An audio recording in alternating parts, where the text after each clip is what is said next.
Scientists have yet to agree on a single term. Some are calling it a quantum hologram, very technical sounding name.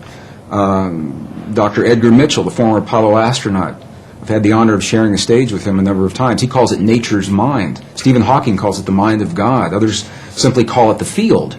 In 1944, the father of quantum physics, Max Planck, identified the existence of this field, and he called it the matrix.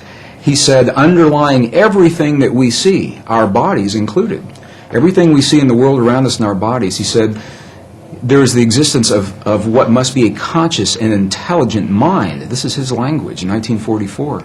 He said that this mind is the matrix of all matter, and it's from his work that the movie series began and many of the ideas that we have today. So what we know is this, is that we have the opportunity to influence that field in ways now that we're only beginning to understand. It's done through the human heart. It's not a thinking process. Thoughts are important. But the ancients made a distinction between thoughts and feelings and emotions.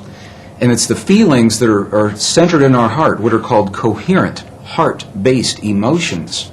We know that when we feel a feeling of love, compassion, understanding, forgiveness, when we change the self-esteem, that there is an effect from that it changes the electrical and the magnetic fields in our heart, and that those fields literally change the stuff that our world is made of around our bodies. Our hearts are the strongest magnetic field in our bodies, and our hearts are the strongest electrical field in our bodies, much more so than the brain. While the brain does create those kinds of fields, the heart is many times stronger.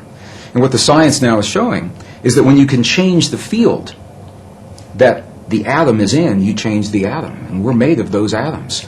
So when we have feelings in our hearts, we're changing the field that connects the stuff everything is made of. And we literally are altering our physical reality in ways that sound miraculous in Western science. But again, this is the great secret everyone knows except us, because Western science has only arrived at this understanding. You go to these ancient and indigenous traditions and cultures, it's where they begin. They begin with the understanding, sure, everything's connected, and sure, we're part of it. And then they take us one step further, and they say, here, I'll show you. I'll show you how to create the effects in your body so that you can heal your body, and you can heal the bodies of others. You can change your self-esteem, and your body will mirror that change. It doesn't have to be a long, slow, drawn-out process. It can happen very, very quickly. It can happen in a matter of minutes. We have video documentation from medicineless hospitals in Beijing, China, for example, where they understand these practices and they've employed them for several thousand years. And we can look into the body of a living woman with a cancerous tumor that Western science says is inoperable. And then we can watch as three practitioners that understand the language of human emotion. They create the feeling in their bodies. They're not looking at that tumor as an illness. They see that woman as whole, healthy, vital, completely enabled, fully capacitated. And as they feel that feeling strongly among themselves, her physical body mirrors that. And we can see it through sonograms. We can see that tumor disappear in less than 3 minutes. And that's how quickly reality can change. And this is where the disconnect comes in with Western science.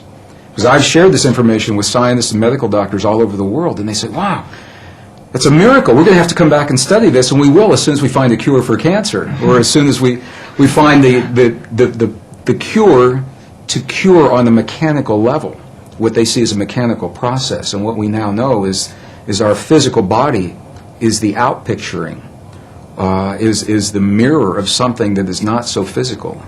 And this is where science now is only arriving. The three practitioners in the medicineless hospital in Beijing did not judge that cancerous tumor. They didn't judge it right, wrong, good, or bad. They said it's a quantum possibility, and there are many possibilities. Of course, this is just one.